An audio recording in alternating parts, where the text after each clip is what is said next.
अस्सलाम वालेकुम। मैं उम्मीद करता हूँ सब लोग खैरियत से होंगे। आज मैं आपको बताना चाहता हूँ कि जब भी इंसान अपने माजी के हज़न और गम में मुब्तला रहता है और अपने मुस्तकबिल के खौफ और अंदेशे में घिरा रहता तो कामयाब नहीं होता। देखें, अल्लाह का बंदा हमेशा लम्हे मौजूद में जीता है।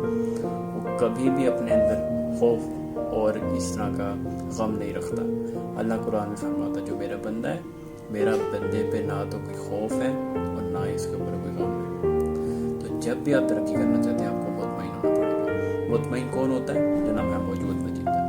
क्योंकि दुनिया में कामयाबी हासिल करने का एक ही तरीका है कि आप अपने हाल को बेहतर करें।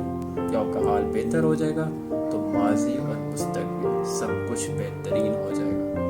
तो आज ही कोशिश कीजिए, आगे बढ़िए, कामयाब होइए। शुक्रिया।